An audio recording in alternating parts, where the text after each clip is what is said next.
Hi, I'm Jane Esselstyn. I'm Ann Esselstyn. And I'm Koyan. Once again, we get Koyan here today with us. Thank you so much for having me back. I'm so excited to be here. And her shirt today is a hint at what we're working with. Yes. What's the color? Aubergine. Which means? Eggplant. That's right. Exactly. How do you feel about eggplant? I love it. You love it? I like it cooked a certain way. And when Koyan made, was Rotla. Yeah. a couple videos ago, we'll fly in the rotla right here if you didn't see that one. It was so fun. She's an expert. We're working our way to being more expert. But we had an eggplant dish that she made with it, so we're going to make it right now. Yeah, my impression is often that people don't, my assumptions are that people don't like eggplant. Like when I have friends coming over, I never cook it. My family loves it, but so I was kind of surprised when so many people in the community became curious about the eggplant dish that we floated in. Video Wade, he loves it.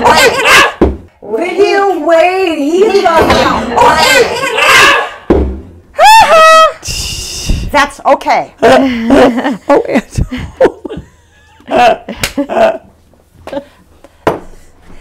This is just a little. Wait, get a picture. What is this? Wait, move. What is this? It's a cumin and coriander mix. This is a lovely mix that we now have mixed on the floor. Okay, we're going to take a break and clean up the pile. We are back. We have a small cloud of coriander and cumin mix, what do you call it again? I call it danajiru. Which I knocked over. Okay, out of the splash zone. Yeah, careful. But this was not knocked over. This stayed in the jar. Yes. Okay, so let's begin. What All right, so we're going to start this eggplant dish by preparing the eggplant. You have to pre-cook it. And there are really three ways you can do that. You can grill it if you have skills on the grill. You can put it in the oven at 375 for 45 minutes to an hour. That's another way to cook it. The way I always do it, just because it's quicker, is I take a fork and we poke it in a few places like so. 3 or 4 is great. You go deep. Just because you want the steam to be able to escape so that it doesn't explode. Exactly, right. Otherwise we'd have another disaster. And then we're going to take this and send it into the microwave, and you're going to have to microwave it for 8 to 12 minutes, depending on the size of the eggplant. Can you tell? It's going to get very soft, and I would recommend stopping it every once in a while along the way to rotate it. Okay. Okay, so Anne, will you send that to the microwave? Awesome. And then the next thing you need to do is you need 2 medium-sized tomatoes. We're going to put some things into a blender to blend that up. So I'm going to take these 2 tomatoes and cut them in half, pop those in here. And then we're going to take a chili pepper. Now, this is one of the ingredients, of course, that adds heat to the dish. It's a special green pepper. I learned about these from you. And they're called like finger peppers. Finger green chilies, right? And they are available in most grocery stores. Just about to knock that out. But these are they are so much like fingers. Yes. Yeah. And those are there for display. You do not need that many. No, you do not need that many. In fact, I'm not going to use this entire chili. I was thinking like that's going to be so hot. I might if I were cooking it at home for family and friends, but here I'm not going to. So really, you can adjust. Are we that lame? You're not lame. You're both the most amazing women I know. No. So I'm going to use about half of it, and I'm going to seed it. Because maybe that's why mine are so hot. Well, I mean, it just depends on how spicy you want it. Are you neutering those? I'm making it a little milder. So I'm going to take half a green chili without the seeds. Would you take the seeds out? No, because I'm lazy and I just toss it in. Okay, you're taking such good care of us. Thank you. So I just, so it really depends on how spicy you're feeling. And that, people's preferences on that are all over the map. Yeah. So, I went to a Thai restaurant over spring break, and they asked me, how spicy did I want my food on a 0 to 5, and it just, you just have to make that decision when you're cooking. What did you go with? We went with 3. That's what my family went with. Yeah, it was really delicious meal. It was a delicious meal. So now we're going to put in about a 1/4 inch slice of ginger. So, and you probably could put. We put all the skin in all of it. Oh, I've always used the skin. All right, so let's just put the skin in there. Oh. And then now we're going to blend that up. We use a Cuisinart all the time, but we got the Vitamix out because she wants the Vitamix, and I trust your... I think it really could work either way. You just want to make sure that the ginger and the green chili are blended enough, because a big chunk of either may not be pleasant when you're eating the dish. Yeah. So that was what I was thinking about when I asked for you can turn it blender. Yeah.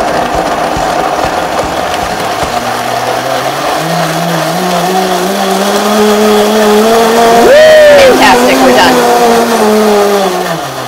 That's it? That's it, that's it, that's it. Okay. That's all. You know, so, I have ear defenders at home to wear when that's going. It does get loud, doesn't it? This machine is loud and powerful.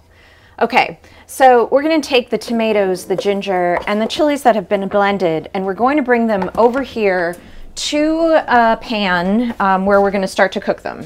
Oh, on medium high, is that too high? Medium high is perfect. Okay, so on medium high. We'll put that in there and start to stir that up. And we're going to add the spices right into this tomato mix as it starts to cook.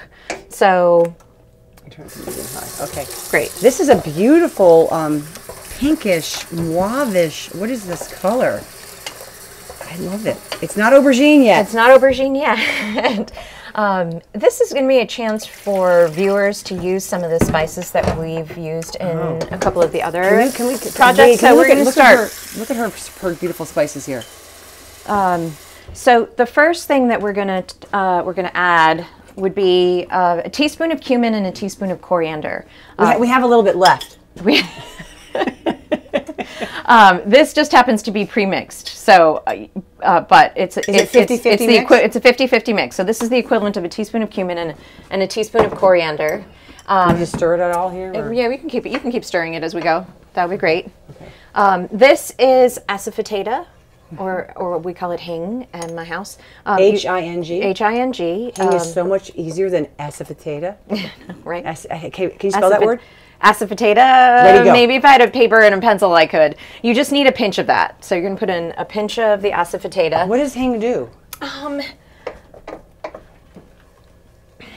You know, I think it's got a really strong aroma, and that actually isn't terribly pleasant sometimes for people when it's surprising. Oh, right? It but when you cook it in your food, it doesn't taste like that way it smells. It doesn't smell like a food. Adds layers of complexity to the dish. Okay. So, but if you didn't have it, you could make it and it would still taste great. So you don't need it. And I'm going to put in up to a ½ teaspoon of this red chili powder, which is from the Indian grocer. This is from the Indian grocery store, yes. Paprika could be a good substitute if you didn't have it. But it's got some heat though. This has some heat to it. No, it has heat to it. It has heat to it. So I would say go to the Indian grocery, because we learned so much on our field trips with you. Like, oh, it was so important to get the right ingredients. It's just do it. Yeah. It does. I mean, the flavors from spices in different places really makes food so delightful and so enjoyable. And so it does take some time to explore, and I don't know. I mean, how many boxes of spices have I bought and then I've gone flat? But then there's some that are just amazing and make the food taste I have some from absolutely 1990. delicious. I keep using them. Sure that those would still work. And then up to a ½ teaspoon of turmeric that I'm putting in there right there. ½ teaspoon of turmeric, Mom. Yeah. That's your ballpark. Woo! Okay. Up to it. Yep. So those are the spices, and we're going to let this cook. Okay? No, this is nice, and we're going to let this continue to cook at medium while we prepare the eggplant. Okay, great. Okay, we cleared the deck a little bit, so here's the working surface for you. Okay, we've got this eggplant. It's been cooked, and we are now going to prep it. We're going to remove the flesh from the skin. You know, I agree with Jane that and Anne that skin, you should keep it in there as often as possible, because it adds fiber and it's usually really great. My experience with eggplants that I buy in grocery stores here is that the skin is often pretty tough, and that makes it hard to eat. So I'm going to use this spoon, and it's like an I'm going to remove the You know what? flesh. You're helping my mindset, because you're treating it like an avocado, and you're treating the inside like it's this good, precious stuff. Right. I don't love spongy eggplant, but this looks like we could do it. Right. We could eat it. Eggplant is actually delicious. Yeah. And it has so many great properties. Yeah. I always wondered why it's called eggplant. I love the idea, yes, of doing it like this. I know, So this nice, is much so nicer. soothing. Yeah, I mean, I know I tried with a potato peeler for a while, and it just got so frustrating and so hard. So this is the technique that works best for me. But the idea is to separate the flesh from the skin, so that you can. I'm gonna let the dog out. We should watch her. Outside. And I suppose a little skin, if it gets in, doesn't Oh hurt. yeah, that's not a problem at all. So Oh. it doesn't have to be. A little hair of the dog, or hide of the aubergine. Yes. This is so. I don't know why I've never prepared it this way. You know what? Because that's why I haven't loved it that much. We don't have a lot of eggplant in our books. Hey, I have a really good eggplant dish. We have some. We have some. What do We you have make, some. Anne? Well, I mean, I've made eggplant. You're making eggplant yeah. later on. Yeah. Yeah. Uh-huh. Okay. Okay. So now we're going to chop this up with a knife, just a rough chop. Okay. So that now I've done it without chopping it up before, because you cook it for a while and it cooks down. But the problem is sometimes eggplant is a little stringy, and if you chop it, then the fibers are cut, so you don't end up with those long fibers in your. So you want to get that was a pretty nice sized eggplant. Yeah. Take that out. No, this. A little bit more skin you're finding in there. Thanks for how I'm trying to. Oh, we can have a little bit of this skin. along. A little bit of skin is okay. A little bit of hide. I like. I don't know. Have you seen this technique before, Anne? I don't think so. Okay. I'm loving it. All right. Well, I think that's chopped up enough. We're exposing our lack of exposure Guess to what? eggplant. Guess what? Do What? you think it would be okay just to take a taste of the one? Ooh, Oh, that's huge. You want to go ahead? Here, you want It's gonna be. take It's gonna taste like of it? just It's nothing. going to taste. No, I it mean, tastes it doesn't good. do. Here, go Eggplant? ahead. No, it's good. But Taste I it. What do you I think? like it. You like it? Okay, so now we're going to add this chopped up cooked eggplant, pre-cooked eggplant, to the tomato dish back here, which, you know, it's like the chana masala that we cooked before. It just takes a little bit of time, but you can see that Is that how you want it's it to cooked be? down a little bit. It's almost. Yes. It's not paste, but it could become paste if we let this do this for a little while longer. So I like how it's Exactly. it's cooked off a lot of the fluid. Wow.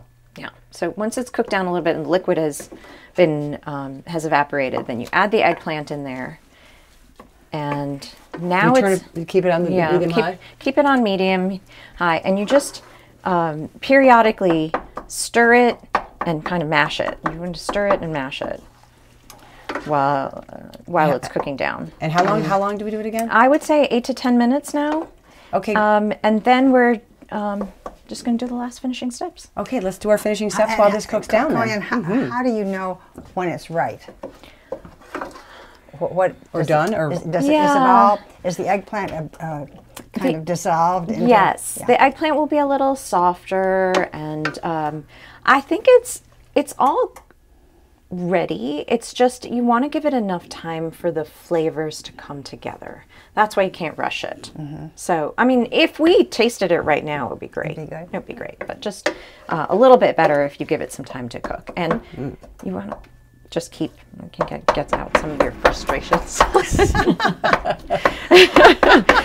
You want to just keep mashing it while it cooks here like that. Maybe you could use a potato masher. Yeah, that would.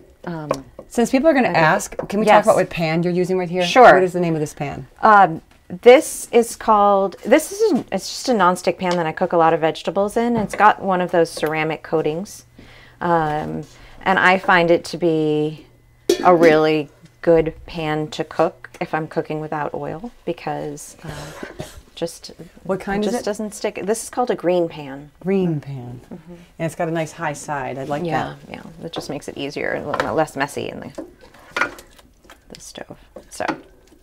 So we are going to let this cook for about another 8 minutes or so On medium high. Okay. on medium great. high. All right. rearranged the working surface, and we are about to kick it in the It's time goal. to finish up, right? We're gonna bring it home. So this has been cooking over here for the last, I would say, Probably about 8 minutes. eight to 10 minutes, and it's ready to go. So you can see it's a little drier now. The flavors have come together. We keep stirring it. We keep mashing it, and What's the name for this texture, you guys? What is the name for this texture?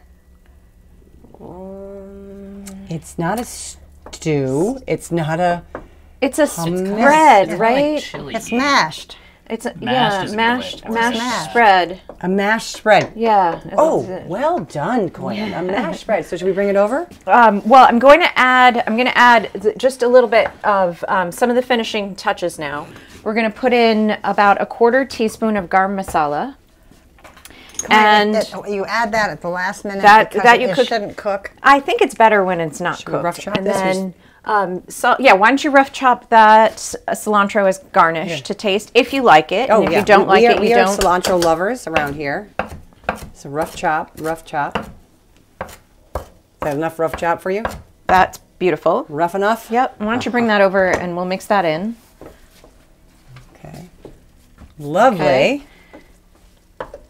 And then I am going to add just a touch of salt. And you can obviously omit that if it is something that doesn't work for you and If your you don't bodies. put it in, do you notice the difference? I do. But No, some people add salt, some people don't. some people don't. And you're So it's eating really- this clean. Yep. And I mean, I Exactly. guess because it's so spicy, you hardly need salt because the spice. You absolutely don't need salt in order for it to be delicious. So it can work either way. So, all Coyan? right, let's take it over here and plate it. Nice. Ooh, there we go. Look at that. What'd you call it again? A spreadable. It looks like a, what did we say? Mashed spread. A mashed spread. Right.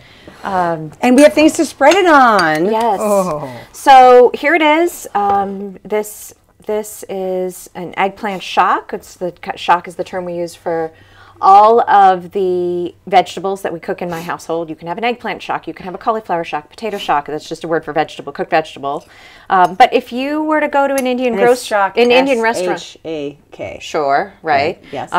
If you were going Is to that an an Indian word? yes, it's a good yes, it's a It means cooked. yes, yeah, it's a Gujarati word for vegetable. And then if you were to look in, if you're going to be in an Indian restaurant, it might go by the term Baingan Bharta, which is just an eggplant dish, a roasted eggplant dish there. So we're ready to gonna dig have in. all those names. This is going to be Coyan's Indian Eggplant Shock and Baingan Bharta. I have to have that spelled. But Yes. That is so we're gonna- appealing. it is. So So what are we going to spread it on? Dip it on? Use it with? we brought some of the rotla that we made on a previous video, so you can check that out. And there's a previous video. Wade, thank you for flying that in. And this is naan bread, which we made in the previous video. We're going to fly that in as well. All right, so let's choose our in. poison. Oh, should we have a little? Or you could even have it on a, speaking of spread, I'm going to have it on a cracker. Okay. And see if it, Yeah, it'd be good on a cracker too. Thanks. just because I use it. Is that too much? I don't think so. Wade, what do you want it on? I will do it on the rotla. The rotla, okay. I'm just going to break a little piece off. So this is buckwheat. What was this again? I can't remember when we did this. It's made from millet Coyan. flour. millet. That's right. It's got How do you like it? I love it, and it's got such a nice texture. Oh, good. Oh, good. See, I'm thinking this is an hors d'oeuvre. Yeah, be. At a live party. Yes, oh my right? gosh, last time we had one of those. Okay, cheers. You know what? You could put that on anything and it would make it good. Happy, happy, happy. It would be great in a sandwich Happy? too, right? Yeah. So Oh my gosh. Like on a wrap yeah, as the layer. right? It would be delicious with a lot more greens piled on top of it. So, Oh my gosh. I want to put that in like sushi, like collar sushi. yeah. He wants to have that wrapped into sushi, like a nori roll. They're have- you're all going to be so creative with it. I can't wait to find out what you do I have a little piece of bread and tastes- a lot. of the shock. No, shock. say it the right way. The Baingan Bharta? Baingan Bharta. Yes. Oh my gosh. This is I think we're going to sit here and devour all this. Aubergine, Thank eggplant, you. Korean. Thank you for having me back. It's always so fun to come and spend time with you and cook together. I really do enjoy it. I can't wait to see what we're going to do next with That's Korean. right. Yeah. So Cheers. Cheers. Thank you. Let us know how you use your Baingan Baingan Baingan Bharta. Bharta. and or your eggplant shak. Bye-bye. Bye-bye. We have been eating this since we stopped. We thought we stopped, and we've been discussing how we would eat it. So we're eating it on sandwiches, we're eating it on rice, we're eating it in nori rolls, we're eating it in wraps. And Koyan made the funniest comment. That's why I wanted to bring us back. I love it on oatmeal. In the morning. In the morning. Yeah. I'm a big fan of savory oatmeal. And you both have had savory oatmeal recipes in your mix. Yeah. Yeah. It's like being electrocuted in the morning. It's awesome. All right, we had to just share that. All right, thanks. Just energized and refreshed, not electrocuted. Okay, I know. Thank you. Bye. It wakes your mouth up. That's what it does. And your whole everything out. Yeah.